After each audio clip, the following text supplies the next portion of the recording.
In this example problem, we'll be looking at a rectangular pre-stressed post-tensioned member that has a certain area of pre-stressing that's stressed to 175 KSI, and then it's anchored. Our section has both non-pre-stress reinforcement and pre-stress reinforcement. So what we're going to do is we'll first find the initial strains and stresses that occur during the tensioning procedure. So when we're post-tensioning, remember our strands are reacting against our concrete. So as we're post-tensioning, our concrete is going to be put in compression. So we're going to find the initial strains and stresses caused by the post-tensioning procedure. Then we'll find our strains and stresses at an axial load of 225 kips tension. And then we'll find our strains and stresses at an axial load of negative 1,000 kips, which is in compression. So you can see it's an 18-inch by 18-inch column. I give us the area of our steel, the area of our pre-stressing, and the area of just our concrete, and our concrete compressive strength, which is 7 KSI. Okay, so the first thing that we need to do is we'll find the initial strains and stresses. And to do this, we'll start by assuming our materials are all linear elastic. So we can find the modulus of elasticity for our concrete.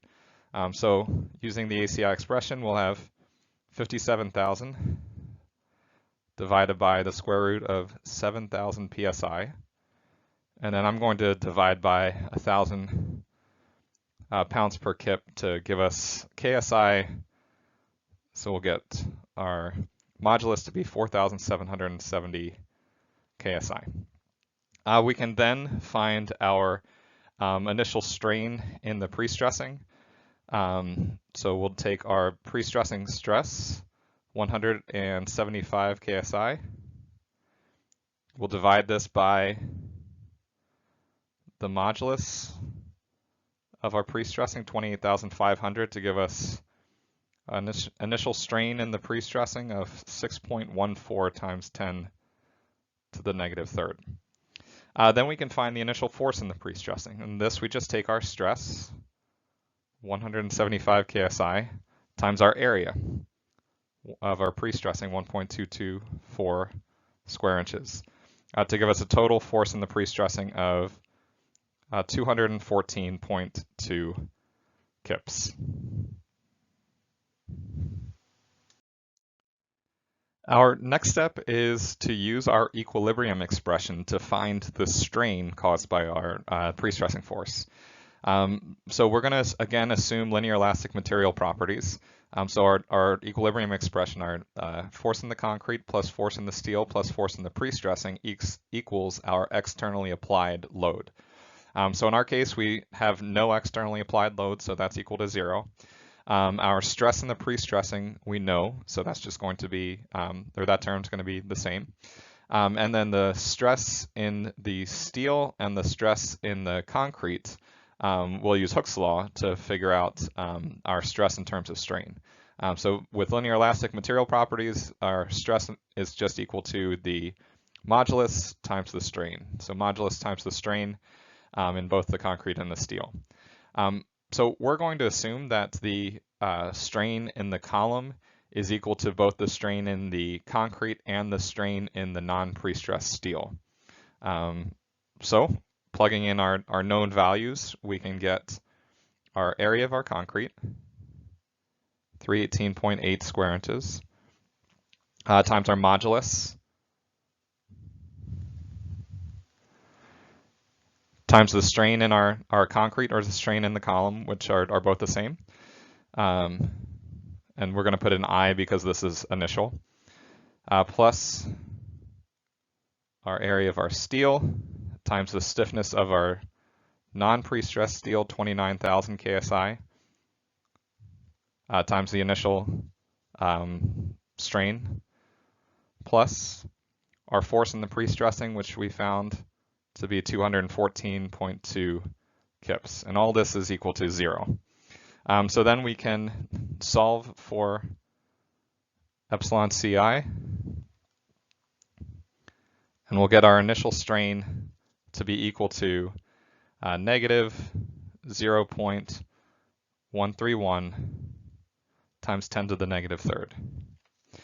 So this is our initial strain that's caused by our pre-stressing, which is post-tensioning.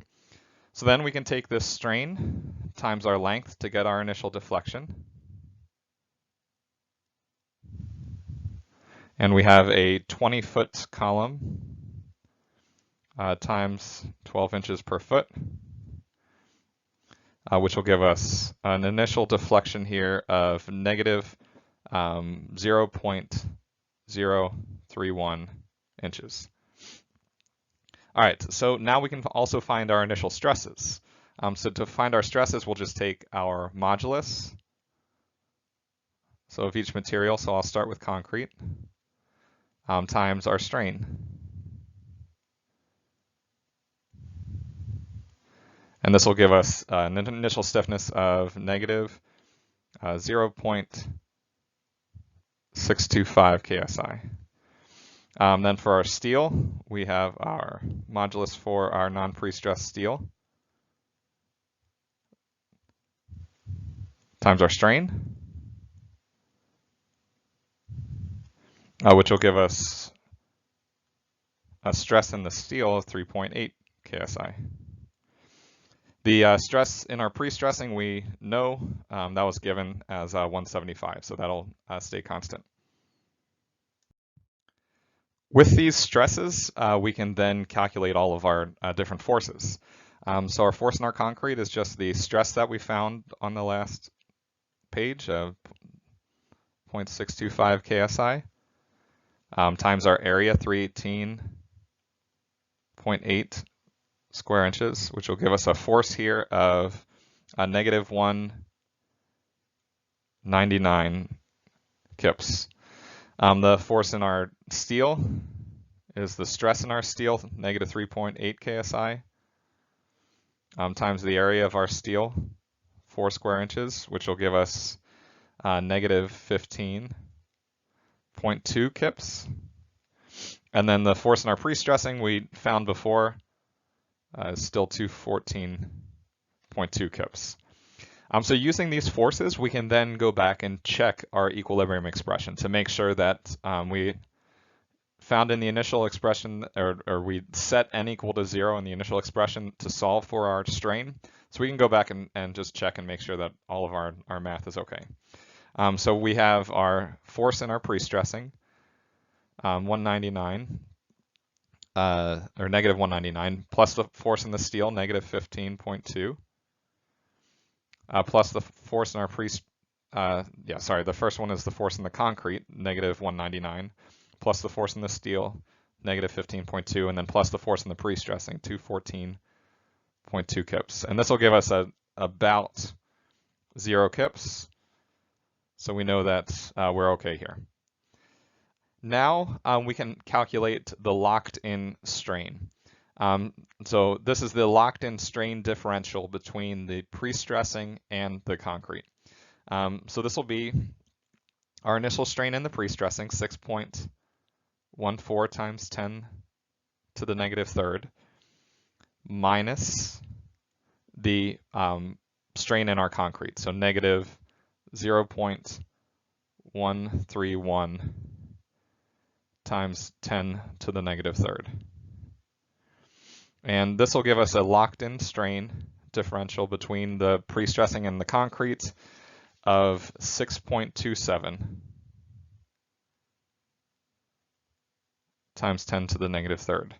And we're going to go back or we'll use this value throughout this problem because this is, again, this is the locked-in strain differential between the pre-stressing strands and the concrete. Next, we're going to find the strains under a tensile axial load of 225 kips.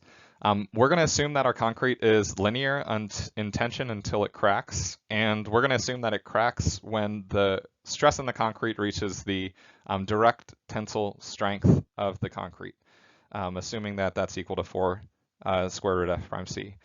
So first, 4 times the square root of f prime c. divided by 1,000 pounds per kip is going to give us a tensile strength here of 0.335 KSI. So we'll assume that once the concrete reaches that, it'll crack, and when it exceeds that, we won't have any concrete contribution. So then using our equilibrium expression, our concrete plus our steel plus our pre-stressing component is going to equal our externally applied axial load. So our externally applied axial load is 225 kips. We'll assume linear elastic material properties again for our concrete, our steel, and our pre-stressing. And the strain in the pre-stressing causing stress is going to be equal to the strain in the column plus that strain differential that we calculated on the previous slide. So now we can plug in all of our known values, our area of our concrete plus the modulus of elasticity of our concrete times the strain in our column plus the area of our steel times the modulus of elasticity in our steel times the strain in our column, then plus the area of our pre-stressing times the modulus of elasticity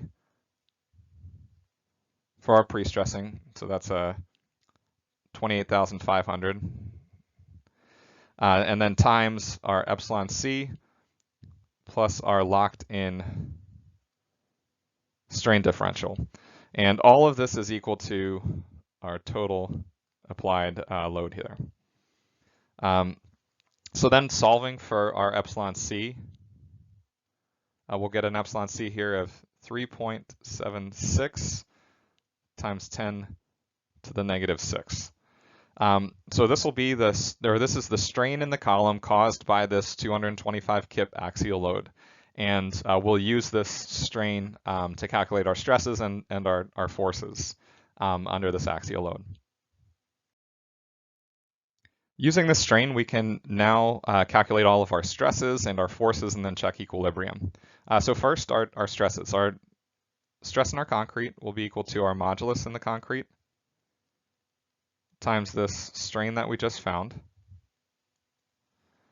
And this will give us a stress in the concrete of 0.02 KSI.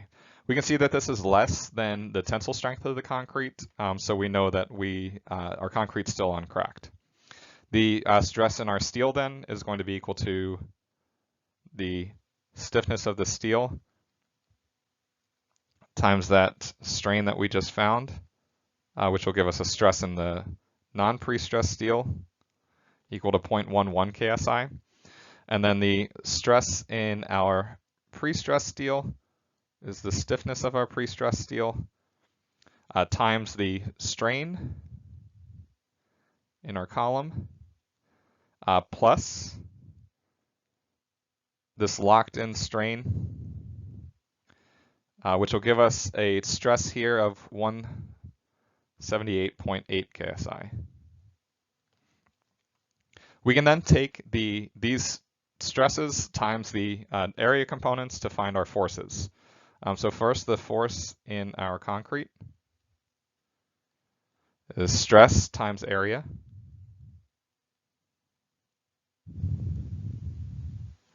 Which will give us a force here of 6.3 kips. The force in our steel is the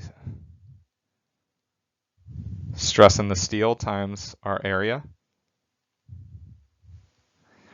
which will give us a force component of 0.44 kips. And then finally, the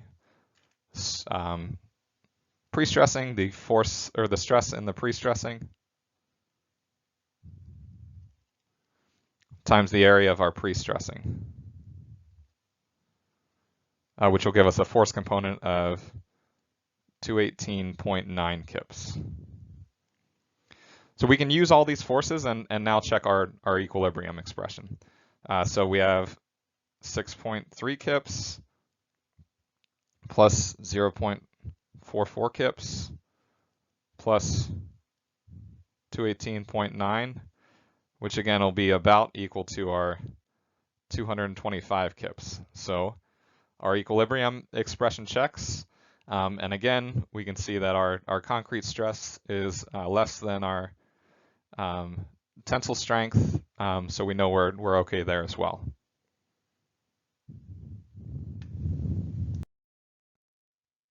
Next, we're going to find our strains and stresses under an axial load of negative 1,000 kips, which is in compression. We're going to follow the same procedure as we did for the previous point, so I have everything written out for us just to kind of speed up the example. But the first thing that we do again is we're going to assume that our concrete's linear elastic, which we'll need to check then. And doing that, we can start with our equilibrium expression, concrete, steel, pre-stressing. Same thing as before, assuming linear elastic, our stress is equal to our stiffness times our strain for our concrete, steel, and pre-stressing. And we can plug in all of our known values, which are the same as before. So the left side of this equation is all the same as on the previous step. The only thing that changes is the right side, our applied axial load. So whereas in the previous step, we looked at an applied axial load of 225 kips, here we're looking at an applied axial load of negative 1,000 kips. So we just plug that in there. So doing this, we can solve for epsilon c, our only unknown, and we'll find our epsilon c, our strain in our column, is equal to 729 times 10 to the negative 6. We can use this strain then to find the stress in each of our components. So the stress in our concrete is equal to the modulus times our strain. So we'll get a stress in the concrete of 3.48 KSI. In the steel, the same thing, modulus times strain to get our 21.1. And then in a pre-stressing, same thing, modulus times the strain in the column plus that locked-in strain differential, which will give us a stress in the pre-stressing of negative 157.9. So we can see that although we have an applied axial compression in the column, we still, because of that locked-in strain differential, we still have tension in our pre-stressing strands. So that's one thing that's, or one difference between pre-stressed concrete and regular reinforced concrete is we can still have a tension in our pre-stressing strands even when we have a compression load on our member. So then we can go back and we can continue and use those stresses and the areas to find our force components, and we'll find our force in our concrete, force in the steel, and force in our pre-stressing. And then we can add those together to find, or to check equilibrium. So force in the concrete plus force in the steel plus force in the pre-stressing is about equal to 1,000 kips, so we know we check here. You can see here, so we assumed we were linear elastic. You can see that our steel is still less than our, so the absolute value of our steel is less than our yield stress. So we know that our linear elastic assumptions are okay here. Our pre-stressing, we aren't yielded, so we're okay there. And our concrete is under about 0.5 F prime C. So we'll see further on in the example how far we can assume linear elastic behavior. But I'll say here we're less than 0.5 F prime C, so we're okay. We're okay with our linear elastic assumption. The last thing that we're going to do in this example is we're going to again find the strains and stresses under an axial load of negative 1,000 kips compression, except this time we're going to use a spreadsheet, and we're going to use the concrete concrete stress-strain relationship. So we're just going to use a simple parabolic expression based on the modified Hognestad stress-strain relationship. So you can see in my spreadsheet I have inputs at the top for concrete, steel, and pre-stressing. You can see these tan boxes are my inputs, and any box that isn't tan are values that are calculated. So in the spreadsheet, I calculate the initial values that we found in our step 1 using the formulas from step 1, with the main one of interest being this locked-in strain.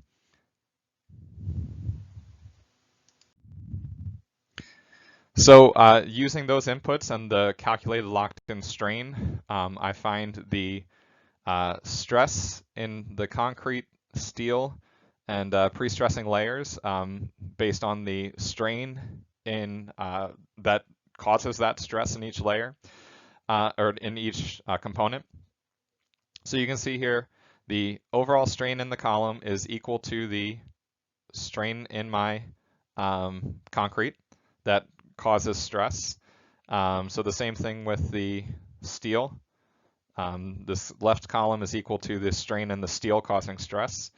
And then you can see here in the last column, the strain in the pre-stressing that's causing stress is equal to that column strain plus that locked-in strain that we calculated earlier. You can see that for steel and pre-stressing, I'm assuming linear elastic material assumptions. So to go from my strain column to my stress column, I just take it times the modulus for the pre-stressing and the steel. So you can see that also down here. And I cap those values at the yield stress for the steel. So I cap that for negative Fy, negative 60 KSI. And then the pre-stressing I cap, so just using a simplified expression, a bilinear equation there, we can have an upper limit for our pre-stressing as well. For the concrete, I'm using this stress-strain relationship to relate my strain column to my stress column. So this is the main difference between our previous linear elastic assumption and the previous steps that we went through on the last slide, is we're assuming a parabolic stress-strain relationship for the concrete. So using this and then going to our stress to our force, just taking it times the area, and then our last column, I'm summing all of our different force columns. We can kind of iterate through and use a goal seek to get an N here equal to our applied load. So this is equal to our applied axial load. So you can see here then the spreadsheet. We get a strain in the column equal to about a negative 0.74 times 10 to the negative third.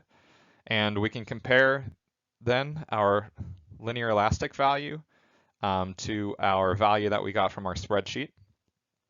And we can see that we're within about 1.5%. So there's about a 1.5% difference between the two. So generally, we're okay using our linear elastic expressions up until a compressive stress in the concrete equal to about 0.6 to 0.7 times F prime C. So that concludes this example.